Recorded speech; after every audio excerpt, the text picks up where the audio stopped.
ये तीन कार्य, सत्संग, समर्पण और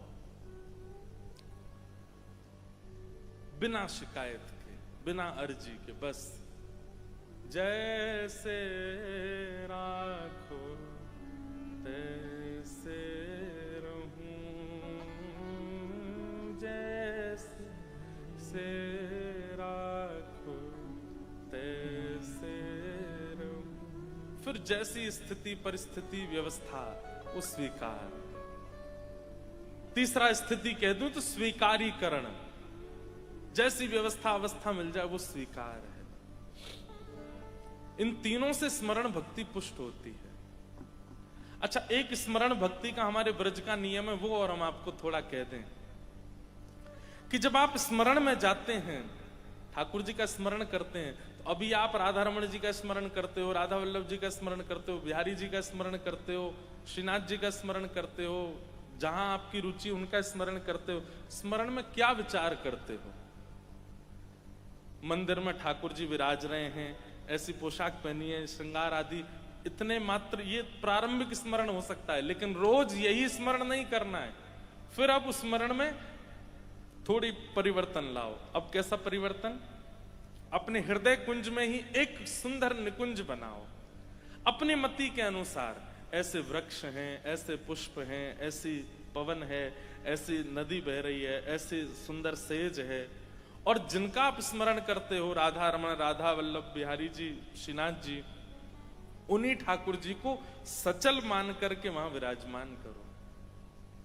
और सचल रूप में ठाकुर जी आपके सामने सेज पर विराज रहे हैं। उसके बाद अपने गुरुदेव का स्मरण करो। हमारे गुरुदेव कौन? जिनकी कृपा से हम ये सब भाव धारण कर रहे हैं, जिन्होंने हमें नाम दीक्षा, गुरु दीक्षा एवं दिशा प्रदान की, उन गुरुदेव का भी एक आसन लगा दो। बहुत ध्यान से सुनिएगा, बिना गुरुदेव को आसन पधराए यदि आप स्मरण भक्ति में जाएंगे, मानसी भक्ति में जाएंगे, तो हो सकता है आपसे अपराध बने। इसलिए गुरुदेव को वहां विराजमान कर दो, गुरुदेव हमारे बैठे। और उसके बाद स्वयं की जो सेवा आप करना चाहो वो सेवा ठाकुर जी से करो, वार्ता करो, ठाकुर जी की कुछ सुनो, अपनी कुछ सुनाओ। सखा भी आए, मधुमंगल श्रीदामा, ठाकुर जी का स्मरण। परसों के स्मरण में गुरुदेव, निकुंज और श्री ठाकुर जी का स्मरण। उसके अगले दिन में फिर कोई अन्य व्यवस्था का स्मरण, फिर किसी पोशाक का स्मरण, फिर ठाकुर जी को कोई भोग पधराया गया उसका स्मरण। इस प्रकार अपनी स्मरण भक्ति में आगे बढ़ना है। एक दिन ऐसा आएगा कि आप स्मरण भक्ति में प्रवेश करेंगे और कितने घंटे बीत जाएंगे, कौन आकर के आपसे क्या कह गया, क्या बोल गया, आपसे क्या सुना गया, आपको पता भी नहीं चलेगा। आपके तन पर उसका प्रभाव होगा जो आप स्मरण कर रहे हो, जो आपकी स्मृति में चल रहा है। ये स्मरण भक्ति है। स्मरण भक्ति के लिए सबसे ज्यादा आवश्यक है नित्य लीलाओं का चिंतन, नित्य लीलाओं का श्रवण। अपनी आज ही कहीं जाकर के आप लोग कोई लीला चिंतन करने लगेंगे, क्षमा कीजिएगा, कुछ ऐसा चिंतन में आ जाएगा जो नहीं आना चाहिए था। इसलिए जल्दीबाजी मत कीजिएगा। पहले खूब रसिकों को सुनो, रसिकों के पद गाओ, रसिकों का ध्यान कर करके उनकी भावों को, उनकी लीलाओं का चिंतन करो। उसके बाद लंबा समय रसिकों को देने के बाद तब स्मरण भक्ति में प्रवेश करो। स्मरण करो, स्मरण करके जैसा आप चिंतन करोगे वैसा ठाकुर जी भाव प्रकट करेंगे। अब स्मरण भक्ति में परहेज क्या है? सबसे बड़ा परहेज वैष्णव अपराध नहीं।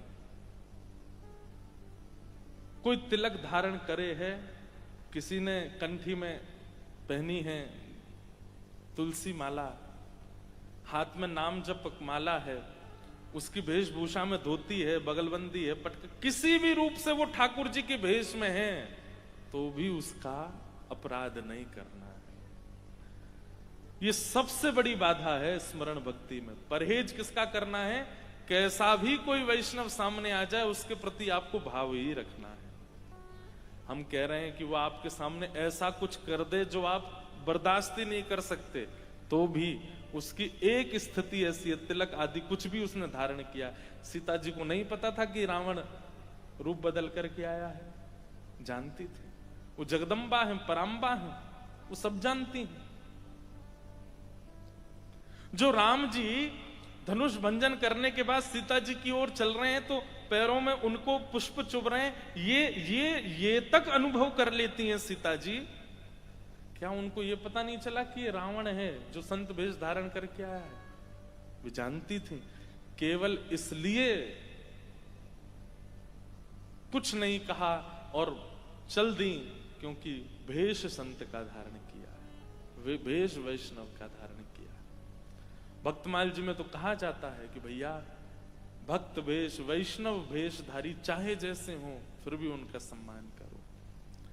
स्मरण भक्ति में परहेज यही है